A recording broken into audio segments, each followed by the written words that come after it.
మీలో చాలా మందికి క్యాలసింగ్ నేర్చుకోవాలని ఇంట్రెస్ట్ ఉంది, బట్ ఎట్లా స్టార్ట్ చేయాలో అర్థమైతే లేదా? హలో గైస్, నమస్తే అందరికి. Welcome to day 2 of 180 days transformation. మీరు ఒకవేళ బిగినర్ అయితే ఫస్ట్ వార్మ్ అయితే చేసుకొని, వార్మ్ చేయకుండా డైరెక్ట్ ఎక్సర్సైజ్ చేసారు అనుకో మీకు ఇంజూరీ అయ్యే ఛాన్సెస్ ఉంటాయి. సో దాన్ని ప్రొటెక్ట్ చేయాలంటే వార్మ్ అయితే మస్ట్ ఇంక్లూడ్ చేయండి వర్కౌట్లో. Next pushup position whole 30 seconds hold చేపించిన 3 సెట్స్. తర్వాత పుషప్ పొజిషన్ నుంచి షోల్డర్ ట్యాప్స్ అయితే చేయించిన భయ్య 20 కౌంట్స్. పుషప్ పొజిషన్ నుంచి side to side hand raise అయితే చేయించిన, ఇది కూడా 20 కౌంట్స్ చేయించిన. తర్వాత scapula protraction and retraction exercise అయితే చేయించిన భయ్య. తర్వాత 3 సెట్స్ ఆఫ్ నార్మల్ పుషప్స్, ఈ సెట్ లో 10 రెప్స్ అయితే చేయించిన భయ్య. 3 sets of wide grip push-ups, set కి అయితే 5 to 6 రెప్స్ అయితే వచ్చినాయి. తర్వాత డిక్లైన్ పుషప్ చేపించిన భయ్య, ఇది కూడా 3 సెట్స్. దీంట్లో అయితే 2 to 3 రెప్స్ వచ్చినాయి, అంతకన్నా ఎక్కువ రాలేదు. ఇంకా లాస్ట్ ఎక్సర్సైజ్ వచ్చేసి పుషప్ పొజిషన్ నుంచి పైకి వాక్ అయితే వేయించిన. ఎన్ని ఎందుకురా అంటే, సో ఇది ఎన్ని ఎక్సర్సైజ్ వల్ల మీకు షోల్డర్లో స్ట్రెంత్ బిల్డ్ అవుతుంది.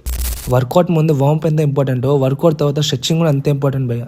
ఓవర్ ఫ్లెక్సిబిలిటీ అయితే చాలా వీక్ ఉంది. ఇంకా ఫ్లెక్సిబిలిటీ ఉండడం వల్ల ఏంటంటే మీ జాయింట్స్ ఫ్రీ అయిపోతాయి. మనం వర్కౌట్ చేసినప్పుడు ఏ ఇంజురీస్ ఉండవు. సో ఈ చిన్న చిన్న ఎక్సర్సైజ్ మేజర్గా